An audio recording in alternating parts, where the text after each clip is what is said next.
¿Cómo están? Me da mucho gusto saludarlos. El reporte de Coronel de hoy tiene una primicia.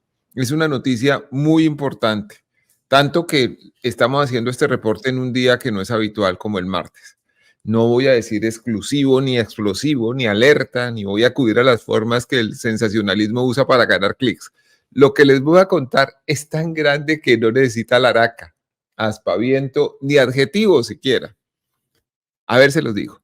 El jefe paramilitar Salvatore Mancuso fue citado a declarar dentro del proceso que tiene imputado al señor expresidente Álvaro Uribe por los delitos de soborno de testigos y fraude procesal. La historia detrás de esta citación a declarar es casi tan interesante como lo que sabe Mancuso de la génesis del paramilitarismo en Antioquia y Córdoba. El nuevo fiscal a cargo del caso se llama Gilberto Iván Villarreal Pava y es de Santander, como Gabriel Ramón Jaimes. Su jefe, el coordinador de fiscales delegados ante la Corte. También como Gabriel Ramón Jaimes y como Javier Cárdenas, el segundo de los fiscales, es egresado de la Universidad Santo Tomás de Bucaramanga y llegó a ser fiscal primero delegado ante la Corte Suprema por su cercanía con Gabriel Ramón Jaimes. Pues bien, muchos sospechan, con razón, que la tarea de este fiscal consistirá en seguir alargando el caso para acercarlo al vencimiento de términos.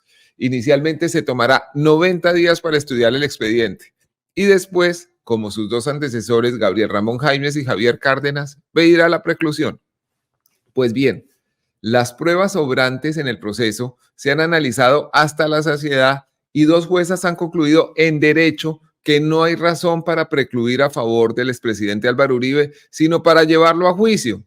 Pero la Fiscalía de Barbosa y Asociados no se resigna y sigue pidiendo que se archive. Para disimular el plan, el nuevo fiscal quiere presentar alguna prueba nueva, o por lo menos alguna vieja disfrazada. Y se le ocurrió hace unos días llamar a declarar a Salvatore Mancuso para que dijera que Iván Cepeda y la fallecida Piedad Córdoba fueron a verlo en una cárcel en Estados Unidos a pedirle que hablara contra Uribe a cambio de beneficios. El fiscal Gilberto Iván Villarreal Pava citó silenciosamente a Salvatore Mancuso. La comunicación fue enviada dentro del mayor sigilo a través de la Oficina de Cooperación Judicial de la Embajada de Estados Unidos. El plan consistía en que el fiscal le hiciera a Mancuso preguntas para favorecer al señor expresidente Álvaro Uribe, pero algo le falló. Los abogados Reinaldo Villalba y Miguel Ángel del Río, representantes de víctimas dentro del proceso, se enteraron de la decisión calladita de la Fiscalía y este fin de semana mandaron una comunicación, ustedes la pueden ver ahí, una comunicación al fiscal Villarreal en estos términos. Comillas, hemos tenido conocimiento de que usted tiene previsto realizar diligencias de entrevista al ex jefe paramilitar Salvatore Mancuso. Conforme a lo anterior, le solicitamos que las víctimas y representantes de víctimas seamos informados para hacer presencia y participar en dicha diligencia. Hasta ahí la cita en la carta que ustedes pueden ver. Es decir, las víctimas y sus abogados piden estar en la declaración para preguntarle a Mancuso, una circunstancia que puede resultar muy contraproducente para el expresidente Uribe, sobre todo porque recientemente Salvatore Mancuso lo ha implicado en la masacre del Aro y en el asesinato del defensor de derechos humanos Jesús María Valle. Mancuso sabe muy bien, además, cómo nació el bloque Metro de las llamadas autodefensas, organización criminal que está en la raíz del proceso en el que está imputado el expresidente, porque la versión que presuntamente querían cambiarle al testigo Juan Guillermo Monsalve es justamente sobre eso. En fin, cuando la fiscalía supo que las víctimas ya sabían de la citación a Mancuso, que se habían enterado a pesar de todo el secretismo que la había rodeado, no tuvo más remedio ese fiscal que invitarlas a la diligencia, abro comillas. Comedidamente me dirijo a ustedes con el fin de hacerles llegar el enlace para la conexión de la diligencia virtual de declaración jurada del señor Salvatore Mancuso. Hasta ahí la cita. Es decir, las víctimas y sus representantes podrían estar o van a poder estar y hacerle preguntas a Mancuso, lo que puede abrir una nueva línea en el caso del imputado señor expresidente Álvaro Uribe y quizás derivar en otras investigaciones. Doctor Miguel Ángel del Río, qué gusto saludarlo a esta hora. Daniel, lo mismo para usted. Un gusto saludarlo a usted y a sus amables televidentes. Gracias por la invitación. Bueno, doctor Del Río, yo sé que es parte del secreto profesional, por eso no le voy a preguntar cómo se enteraron usted y el doctor Reinaldo Villalba de la silenciosa citación a Salvatore Mancuso por parte de la Fiscalía, pero quiero preguntarle, señor, ¿cuándo supieron esto? El viernes al final de la tarde, una llamada intempestiva de una fuente muy bien informada que nos hizo la advertencia. No sabíamos con precisión el día en el cual iba a declarar. Lo que sabíamos era que iba a ser citado. Y dadas las eventualidades de la Fiscalía y las formas como han actuado ellos históricamente, es decir, que ese tipo de situaciones bastante sigilosas las hacen muy rápido, porque normalmente esas eventualidades se filtran. En este caso, lo que no sabíamos y que finalmente nos enteramos el día de ayer es que la diligencia era para el día de hoy en una hora pasadita, como lo advertíamos anteriormente. O sea, a las 9:30 de la mañana, y yo le contaba en nuestra anterior conversación en radio que anoche, yo también tengo fuentes, doctor, me enteré que el ex paramilitar, el ex jefe paramilitar Salvatore Mancuso hizo llegar una carta a la fiscalía pidiendo que su diligencia sea pospuesta.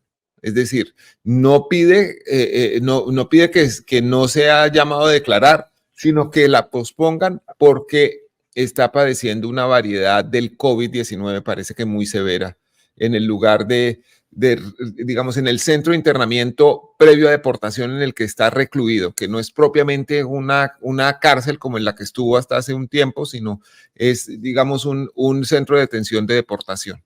Dice que allá contrajo el COVID-19 y que por eso no está en condiciones de declarar hoy. Sí, yo sé que él ya hizo una declaración bien importante en la JEP, Daniel, en la sala de definiciones de situaciones jurídicas, sobre la participación de Álvaro Uribe Vélez en la masacre del Aro y en la muerte de Jesús María Valle. De hecho, advirtió de una reunión con Álvaro Uribe Vélez que el expresidente niega. Lo que, digamos que la realidad de esto, Daniel, es que se le dañó un poco la fiesta a la Fiscalía General de la Nación, que seguramente buscaba establecer una parte muy específica de la declaración, es decir, las presuntas visitas de Piedad Córdoba, Iván Cepeda y Rodrigo Lara a algunos miembros paramilitares. Entonces, seguramente esa intervención se iba a circunscribir a eso. Ahora, con la presencia nuestra, se debe abrir el margen de intervención para poder establecer precisamente cuáles fueron las implicaciones del señor Mancuso y su relación en la creación del bloque Metro y en la relación con Álvaro Uribe Vélez, con una eventualidad, Daniel. Y es que recuerde que una de las ideas de la representación de víctimas, idea que ha nacido del profesor Eduardo Montealegre, de establecer los delitos conexos con el propósito que no prescriba la acción penal de estos delitos. ¿Conexados con qué? Pues con los delitos ya declarados de lesa humanidad en el proceso madre de las masacres, entre otras la del Aro y la muerte de Jesús María Valle. Es decir, que una declaración en esa línea de Salvatore Mancuso nos abriría esa puerta precisamente para enfrentarnos a algo que usted ya ha advertido a toda la ciudadanía, y es la posible y real prescripción de la acción penal en el año 2025. Una cosa, doctor Del Río, Salvatore Mancuso en sus recientes declaraciones en la JEP ha dicho muchas cosas sobre el expresidente Uribe. No solo lo ha vinculado a la masacre del Aro, como presunto determinador también del asesinato de Jesús María Valle, sino que habla del apoyo de los paramilitares a su campaña de elección y reelección. Dice, por ejemplo, esto lo voy a citar entre comillas.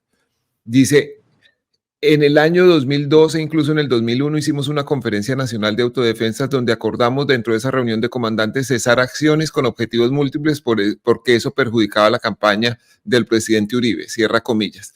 Recibí directamente órdenes de mis comandantes de apoyar al presidente Uribe, candidato a la presidencia en ese momento, cierra comillas. Dice también cosas como esta, hablando de la masacre del Aro, que es un corregimiento en Ituango. Dice, abro comillas, fue un pedido directamente del gobernador Uribe a través de Pedro Juan Moreno, que era el secretario de gobierno de su, de su gobernación. Y dice que se ejecutó esa masacre para desatar el terror entre la población de la zona. Comillas, dice, uno pone en práctica no solamente el teatro de operaciones, sino la puesta en escena de un teatro de terror, así de horrible como suena. Usted tiene que atemorizarlos, tanto que o dejan de apoyar a la guerrilla, o se van de la zona, o se enfusilan. Así de crudo como suena. Entonces, por esas operaciones eran de castigo y se imponía un terror y luego salíamos de la zona. Todo esto lo dijo Mancuso. También dijo, comillas, Uribe se ha reunido conmigo. Yo me reuní con el coronel Raúl Suárez, comandante de la Policía de Córdoba, y me llevó a reunirme a la finca de Uribe con el gobernador Uribe. Para aquel momento, Uribe siempre tuvo conocimiento de la masacre del Aro, cierra comillas. Otra cita, Pedro Juan Moreno pidió básicamente que se ejecutara esta acción porque el defensor de derechos humanos, esto es refiriéndose al asesinato del doctor Jesús María Valles, Pedro Juan Moreno pidió que se ejecutara esta acción porque el defensor de derechos humanos estaba atacando de manera frontal tanto a Álvaro Uribe como a él, al general Carlos Alberto Ospina y a otro general que no me acuerdo en este momento. Y dice, comillas, Pedro Juan Moreno llega justamente de parte de Uribe y de los generales que le estoy contando, justamente porque los estaba atacando directamente a ellos e incluso había denunciado judicial y públicamente. Bueno, si esto se llega a volver parte de un proceso judicial contra Álvaro Uribe, estamos en otro asunto distinto a una declaración de la JEP. ¿Verdad, doctor Del Río? Así es, tal cual, Daniel, porque es que, ¿qué es lo que buscamos nosotros? Recuerde que lo que nosotros hemos tratado de advertir es que estos delitos, es decir, el delito de fraude procesal y el de soborno en actuación penal, tienen una matriz. Y la matriz es la presunta implicación de Álvaro Uribe Vélez en la creación del bloque Metro. Recuerde que Juan Guillermo Monsalve, valga la pena también advertir, Daniel, que hemos solicitado en el proceso de cadena la declaración presencial de Juan Guillermo Monsalve el próximo martes en los juzgados de Palo Quemado para su intervención. Y ahí, hasta ahí va el paréntesis. Lo importante de Juan Guillermo Monsalve, por ejemplo, es que él sí fue testigo de la creación o de las personas que participaron en la creación del bloque Metro, entre otras cosas, los hermanos Villega, Santiago Gallón Henao, los hermanos Uribe, Santiago y Álvaro. Es decir, que esa declaración de Mancuso sirve precisamente para cerrar ese círculo que nosotros queremos establecer, porque los delitos por los cuales está siendo juzgado hoy el expresidente Uribe están relacionados con la forma de sobornar y llevar a engaño a la administración de justicia, tratando de que ese testigo, Juan Guillermo Monsalve, se retractara de esas incriminaciones. Es decir, que Álvaro Uribe Vélez había participado en la creación y en la génesis del bloque Metro. De ahí el tamaño de la importancia de esa declaración en el proceso. Doctor Del Río, usted nos está contando que en unos minutos va a empezar el juicio al llamado abogánster Diego Cadena, que está pues obviamente cruzado con el del expresidente Álvaro Uribe. Y que ahí va a declarar probablemente de manera presencial Juan Guillermo Monsalve que no había querido hacerlo en el proceso contra Uribe, alegando falta de garantías de la fiscalía. ¿Por qué ahora sí lo va a hacer en el proceso de Cadena? Daniel, recuerde que las negativas a declarar, que incluso habían sido iniciativa mía, estaban relacionadas con que él declararía solo en juicio. y que no nos prestaríamos nosotros a una intervención en cualquier otra etapa procesal. Como ya empezó el juicio de cadena, la promesa queda resuelta. El próximo martes declarará Juan Guillermo Monsalve en juicio. El miércoles declarará Deyanira Gómez en juicio. Y ante la eventualidad de un juicio, en el caso Uribe, Juan Guillermo Monsalve también estará ahí. La única prevención que nosotros teníamos era precisamente esa, que no iba a ser parte del show de la fiscalía y que no iba a ser o no iba a dar declaraciones en ese proceso, solo en esta etapa procesal, y ya estamos en ella. Quiero preguntarle a Jonathan si la audiencia de juzgamiento a Diego Cadena ya ha empezado. Es interesante esto, doctor del Río. Todavía no comienza, señor. Todavía no ha empezado. Bueno, si la situación de salud estomacal del doctor Cadena y el doctor Iván Cancino lo permiten, la audiencia debe empezar en 9 minutos, ¿verdad, doctor del Río? Doctor del Río, creo que perdimos al doctor. Se le cayó la conexión, señor. Ok, listo. Vamos a volver a ingresar. Vamos entonces con una persona que nos quiera preguntar y mientras restituimos la comunicación con el doctor Miguel Ángel del Río. Por supuesto, señor.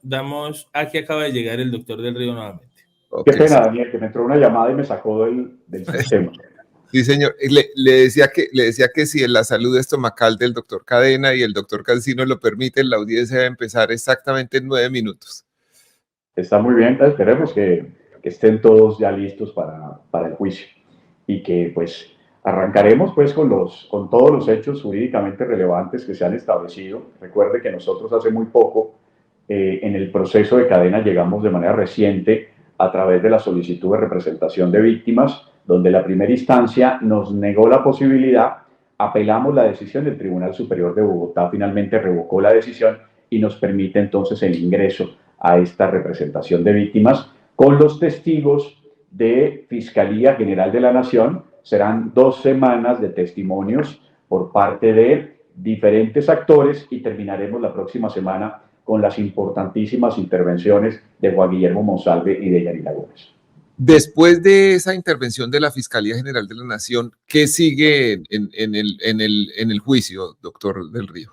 Vendrán los testigos de la defensa, Daniel, los establecidos finalmente por acusación, que tratan de destruir la teoría del caso de la propia Fiscalía General de la Nación. Esperamos también, no sabemos hasta ahora si el propio Cadena declarará, esa es una opción siempre que está latente, y no lo sabemos en este momento porque independientemente de que se haya pedido o no en la etapa preparatoria, al final del proceso la defensa decidirá si la incluye o no la incluye en los actos que estamos estableciendo frente al juicio oral. Si Cadena decidiera declarar, ¿hay posibilidad de que sea contrainterrogado por la representación de víctimas o eso no existe en esta etapa procesal, doctor del Río? Recuerde que el verdadero protagonismo, Daniel, de la intervención de los apoderados de víctimas es en las etapas preliminares. A partir de la acusación, nosotros empezamos a intervenir a través de la Fiscalía General de la Nación, lo que significa que toda declaración que se advierta en juicio será susceptible de contrainterrogatorio por parte del oponente jurídico. En este caso, frente a los testigos de descargo de la defensa, la Fiscalía General de la Nación podrá contrainterrogar. Bueno, digamos, en este caso del doctor Diego Cadena, hay un fiscal que lo acusó y que investigó y todo eso. Imagínense que se llegara a un juicio del expresidente Uribe y usted tuviera que preguntar a través del doctor Jaimes o de sus fiscales cómo le iría con ese asunto. No, inaceptable, Daniel, y esa es la gran preocupación nuestra en el proceso de Uribe, que ha sido un proceso sui generis, porque como le digo, en esta etapa procesal podemos intervenir, oponernos y argumentar frente a la solicitud de preclusión, pero a partir de la acusación, nuestra intervención será a través de la Fiscalía General de la Nación. Entonces quedamos en el peor de los mundos, donde nosotros estamos enfrentados aquí de manera sui generis. Defensa, Fiscalía, Procuraduría contra las víctimas. A partir de la acusación, quedamos anulados para intervenir y solo podemos hacerlo a través de la Fiscalía, es decir, vamos a estar defensa y Fiscalía defendiendo al señor Uribe y víctimas silenciadas. Un tema que es evidentemente estructurado dentro del procedimiento penal, porque la naturaleza del procedimiento advierte que normalmente la bancada de víctimas va de la mano de la teoría del caso de la Fiscalía. Como es un caso excepcional, la Fiscalía se enfrenta a las víctimas, donde las víctimas parecemos más victimarios y la Fiscalía General de la Nación trata de proteger al que ya está imputado. Un evento absolutamente extraordinario en la dinámica procesal de este país. Sí, es ahora que los ladros perran, como dice la vieja poesía de José Miguel Marroquín. Así es. El mundo al revés totalmente. Pero doctor del Río, le voy a pedir que resolvamos dos breves preguntas de las personas que nos están viendo antes de pasar a la audiencia de juzgamiento, al juicio, al señor Diego Cadena. Vamos con la primera persona, Jonathan. Es doña Mariela Sánchez. ¿Dónde está doña Mariela? Hola, buenos días desde Cartagena. De Cartagena. Cartagena la fantástica, como dice Carlos Vives. Sí, señor. Y el canto en el que lo acompañamos todos. Maravillosa ciudad de Cartagena, cómo representa de cosas para todos los colombianos por su belleza y su historia. Doña Mariela, la escucha el doctor Miguel Ángel del Río. Bueno, primero, gracias, señor coronel. Primero que quería preguntarle a usted, porque en uno de sus videos hace unos días, con respecto a lo del canciller Álvaro Leiva, esa problemática que hay, recuerdo que usted dijo que el presidente, pues, no se quería, que la autoridad era la Procuraduría y hay que acogerse a la autoridad. Pero entonces yo me quedé con la duda, incluso le escribí, pero no me respondió.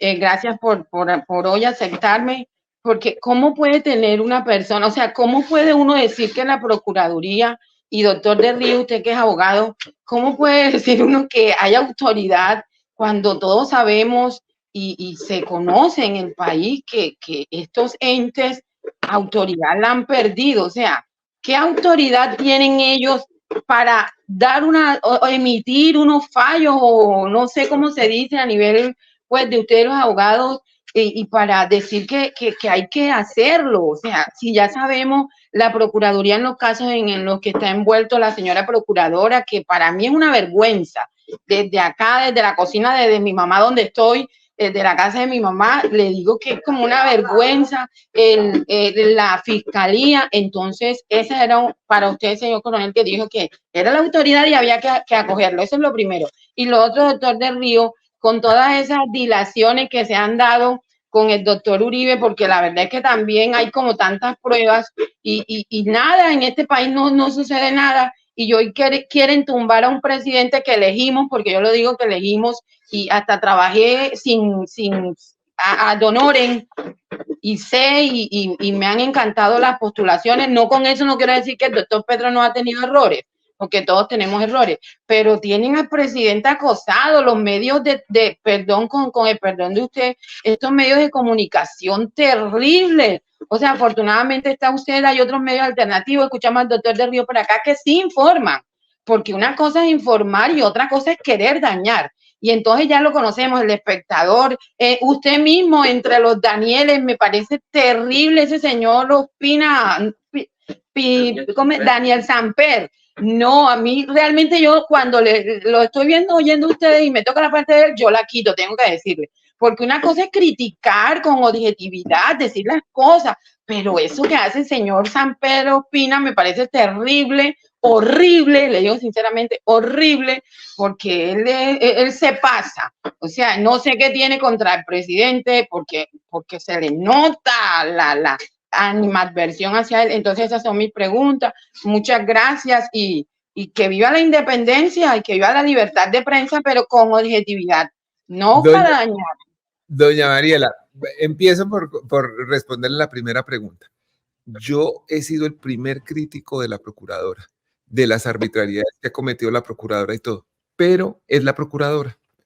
Y cuando toma una decisión, el gobierno o cualquiera que sea el afectado por la decisión tiene que recurrir o apelar esa decisión por las vías del derecho. No puede decir, no, yo no la cumplo porque yo no estoy de acuerdo. Sucede como un político, no voy a decir el nombre, pero un político que su abogado lo llama desde la Corte Suprema de Justicia y le dice, doctor, se hizo justicia. Y le dice, apele. Eso es lo que hay que hacer.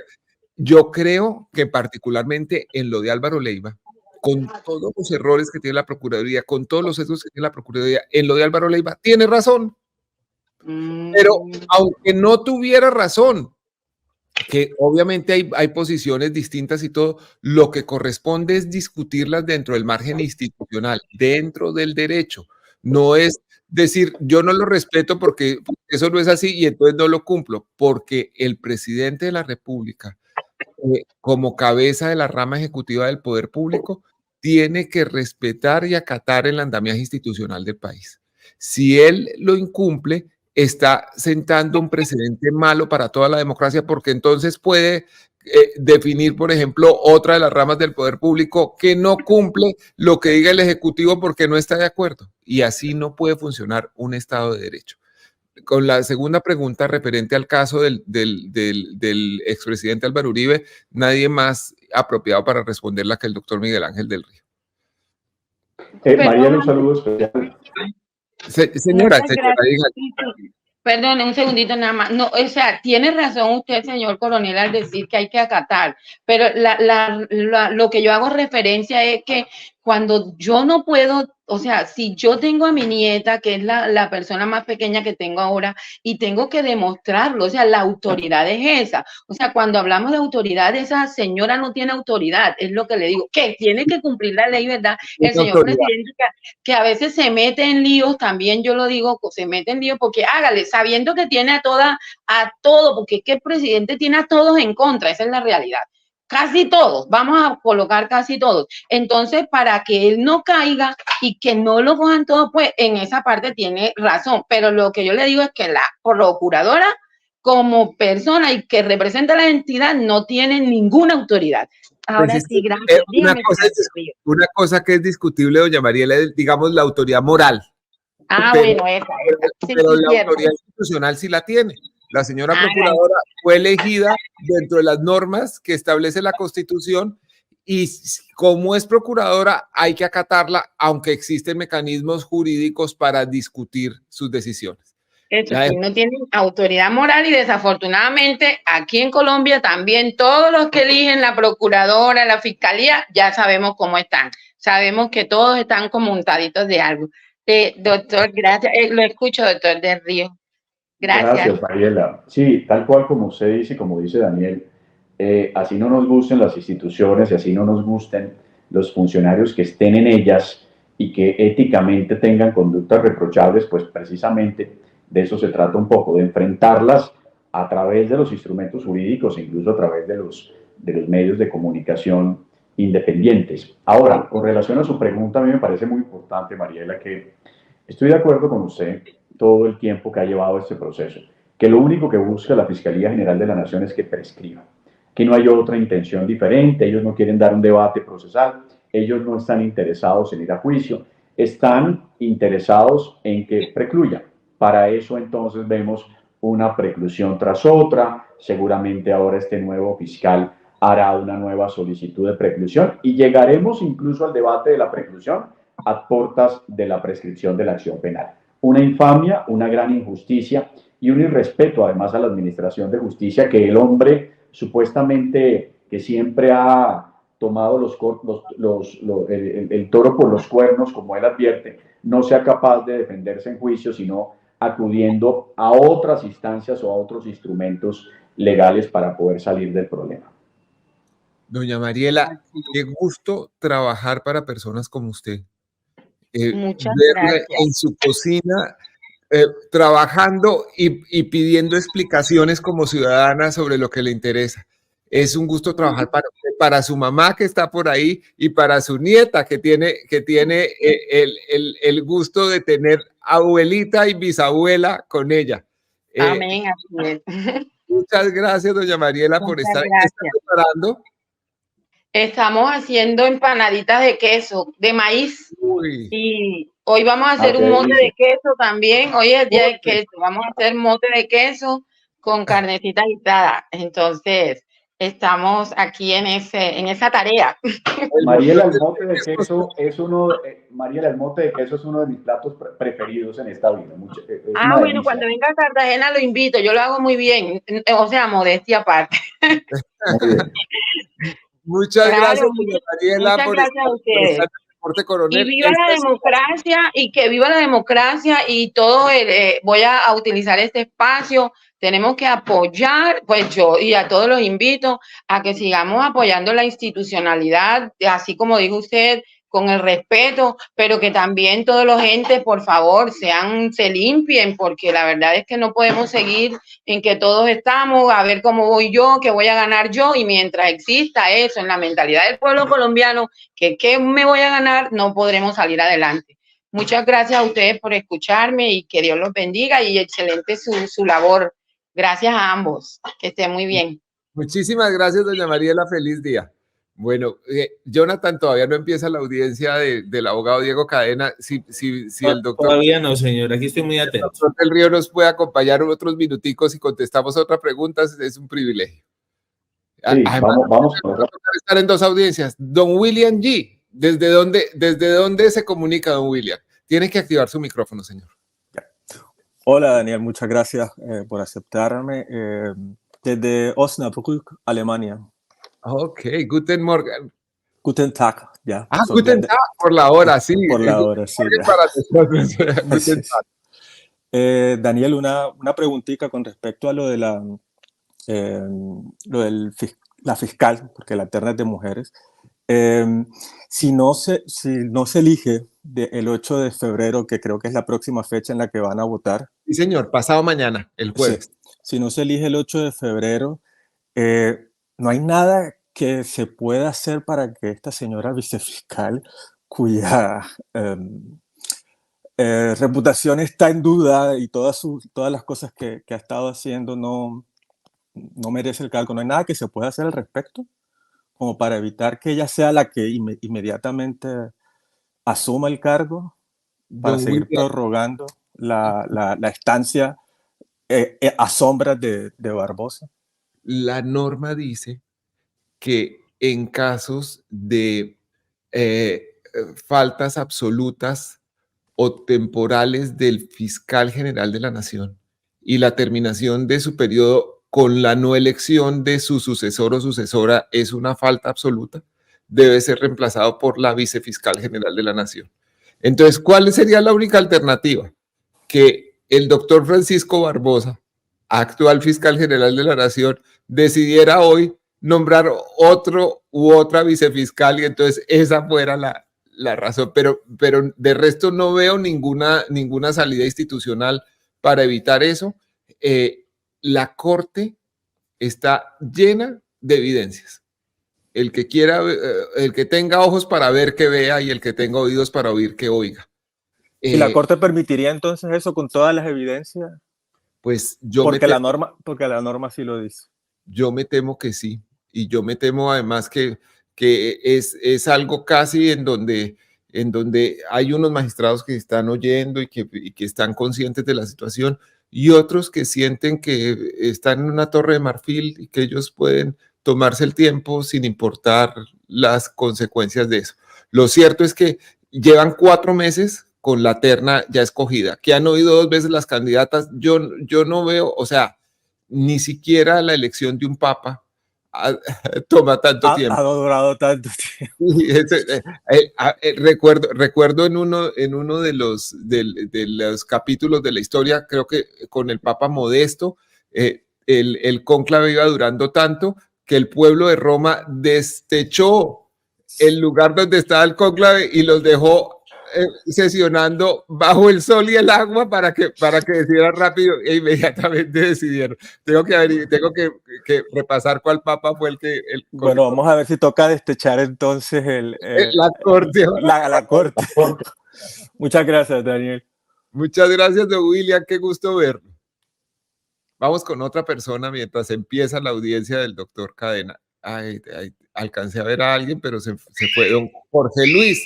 Don Jorge, ¿dónde Hola, está? don Daniel. Voy a ubicarme en otro sitio porque tengo unos animales que hacen mucho ruido. Pajarito. Sí, tengo un par de ninfas. Aquí creo que las pueden ver. Ay, mire cómo... Hacen mucho ruido. Pero están libres en mi casa, no están en jaula. Ellas son libres y hacen lo que se les da la gana. Ok, ¿cómo se llaman? ¿Ninfas? Ninfas, o sea, las cacatúas, las normales, las cacatúas. Las cacatúas. Ay, Sí, mira. ninfas. No sé, son unos pájaros australianos. Unos pericos australianos. Bueno, don Jorge, lo oye el doctor del Río. Bueno, me voy a esconder por acá, vaya a salirme. Estoy hablando desde España. ¿Desde dónde? ¿Desde qué ciudad? Desde España. No le voy a decir exactamente de dónde, don Daniel. Es que le voy a contar algo corto. La mayoría de las personas que trabajaron con los paramilitares, hay muchas personas, inclusive Mancuso, que van a entrevistar en estos días, él se tiene que recordar de mi cara. Yo era técnico electrónico de ellos, ¿vale? Oh. De ir a sus fincas y repararle los televisores, porque ellos tenían televisores dañados, ¿vale? Le estoy hablando de que no solo yo, muchas personas, muchos fontaneros, electricistas, iban a sus fincas a hacerle reparaciones. Y toda esa gente es testigo de muchas cosas que ellos hicieron. Y Uribe sabe de toda esa gente. Muchos salimos del país y nos escondimos, ¿vale? Que no tenemos nada que con armas, ni con que cogimos armas, ni nada por el estilo. Sí. Don Vale. Jorge, pues entendemos la situación porque usted no quiere decir exactamente dónde está y lo escucha el doctor Miguel Ángel del Río y estamos atentos a su pregunta o a su comentario. Vale, yo quisiera hacer una pregunta. Con lo que está pasando actualmente, no con lo de ese señor, porque yo creo, para mí, parecer, lo que creo es que no quieren nombrar fiscal porque a lo que quieren liberar es a Uribe. Porque si nombran una fiscal, toda esta historia y todo este juego se acaba, ¿vale? Pero ellos quieren mantenerla y yo personalmente creo que Colombia, se lo digo, Colombia tiene un problema y es que no se ha hecho un seguimiento del dinero. Si en Colombia se hace un seguimiento del dinero, van a descubrir quiénes están detrás de todo. Un seguimiento completo del dinero. Seguir todo el dinero que hay.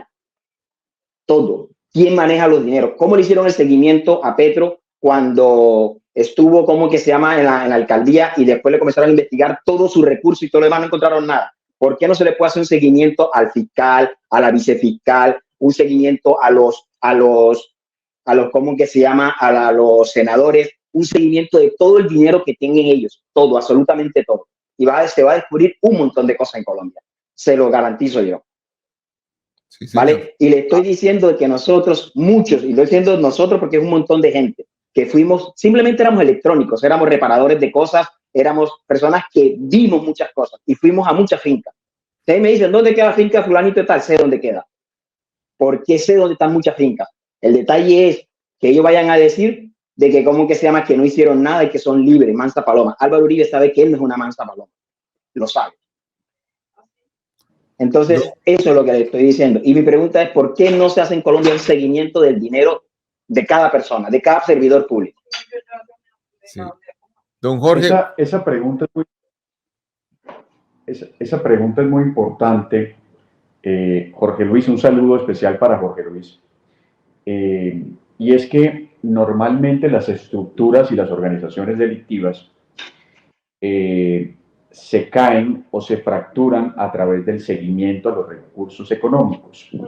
La UIAF ha jugado un papel fundamental en el tema de la persecución de los dineros a través de organizaciones delictivas, pero se necesita mucha más contundencia y se necesita pues una fiscalía comprometida con este tipo de situaciones. Pero también estoy de acuerdo con Jorge Luis que la mejor forma, hay un adagio en materia penal que dice: siga la ruta del dinero y desarticulará las estructuras criminales. Y ese es un punto muy importante dentro de las investigaciones y hay que mejorar y profundizar el tema de investigación hacia ese análisis del enriquecimiento ilícito y el lavado de activos para organizaciones criminales.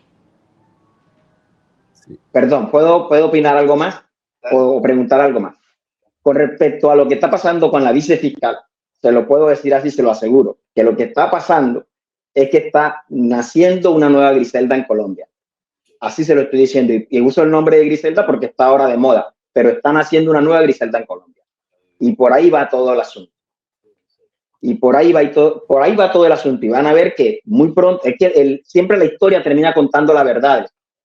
¿Me entiendes? Pueden matar todo lo que matan, pueden desaparecer a todo lo que desaparece. La historia termina sabiendo la verdad, pero ya 20, 30 años después. Pero se va a saber todo. Don Jorge. Y eso es lo que pienso yo.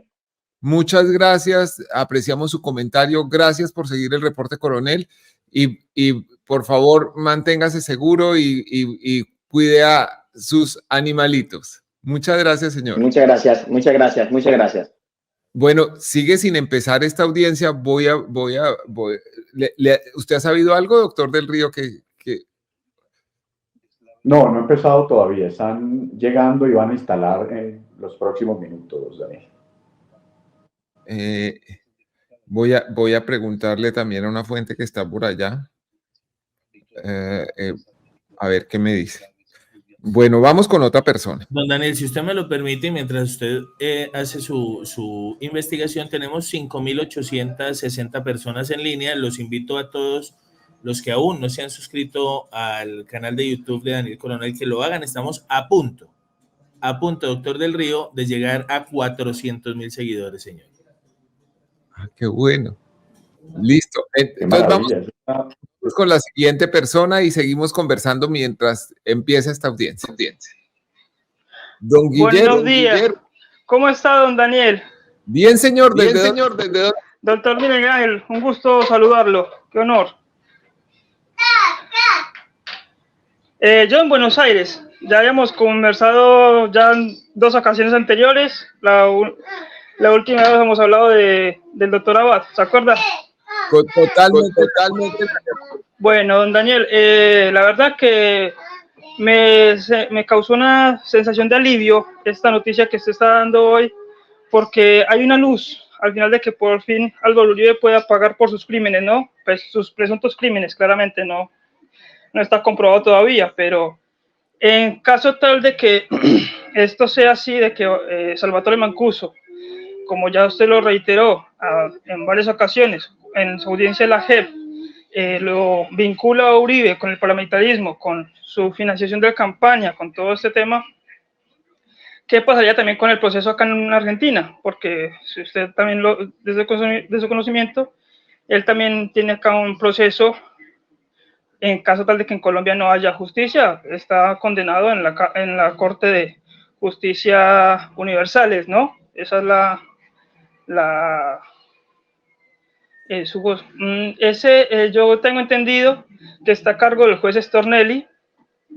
La verdad que yo ya en Argentina llevo 10 años y Stornelli no ha sido, digamos, un juez de confianza, porque inclusive ha estado implicado en montajes a la presidenta Kirchner, con todo el lawfare que le montaron por las moletas y todo esto. Entonces, ¿cómo procedería ese proceso también acá en Argentina? Doctor, ¿puede ilustrar el proceso en Argentina por las denuncias que existen contra el expresidente Álvaro Uribe ante la jurisdicción de ese país? Sí, me pregunta que si tengo, Daniel. No, que ante la celebración de un proceso contra el señor expresidente Álvaro Uribe en la jurisdicción argentina, ¿cómo sería ese proceso teniendo en cuenta que también hay uno en Colombia? Sí, lo que pasa es que, digamos, acuden a la jurisdicción universal, frente a la cual aquellos crímenes que trascienden las investigaciones internas pues se pueden manejar de una manera paralela frente a las eventualidades de la justicia ordinaria. Y en ese sentido, a la jurisdicción universal se puede acudir entonces en cualquier momento, precisamente para enfrentar esa situación, independientemente de que en Colombia se esté llevando un proceso, en el caso, por ejemplo, de la declaratoria de lesa humanidad ante la Fiscalía Delegada de las masacres del Aro y otras eventualidades. Lo que establece el derecho internacional es que para poder ser juzgado un ciudadano o el Estado frente a investigaciones internas se debe haber cumplido un protocolo que es haber agotado las instancias al interior del país. Pero con relación a la jurisdicción universal se puede acudir entonces en cualquier momento. Muchísimas gracias. Me dicen que ya está por empezar la audiencia, pero nada que empieza. Sí. Vamos, a ver, sigue ahí. Vamos con otra persona que quiera formularle una pregunta al doctor del Río. Don Germán Rodríguez. Don Germán, ¿dónde está? Buenos días, estoy aquí en Cali. Ok, señor. Gracias. Bueno, no, qué privilegio estar aquí. Muchas gracias por este espacio. Siempre lo he seguido desde que inició. Muchas gracias pues por dejarme participar. Ya varias veces lo he intentado. Antes que nada quería darle las gracias y decirle pues que espero que su familia y su hija estén muy bien. Muchas gracias. Un proceso muy similar hace un año ya y realmente es complicado, pero espero que esté muy bien. Quería hacer un comentario y una pregunta. Entiendo que los fiscales para este tipo de casos los asigna el fiscal general, ¿cierto? Sí, señor. Son fiscales delegados por el fiscal general. Lo que nos podría sugerir que el tema de la no elección del fiscal general tiene que ver o podría tener que ver con casos como este particular. Es decir, si el día de mañana se elige una nueva fiscal general y se decide cambiar de fiscal para este caso, seguramente pueda tener mucha más diligencia en todo el trámite que se ha pasado pues con este caso, pero ¿no será también como una especie de, bueno, pongámonos conspiranoicos, de complot de no querer remover el fiscal hasta que el caso esté a puertas de la prescripción y por eso esté dilatándose tanto la elección y por eso esté además como ocurriendo tantas, digamos, escándalos y rifirrafes entre presidencia y fiscalía general? Esa era mi pregunta. Nuevamente, muchas gracias. Doctor del Río.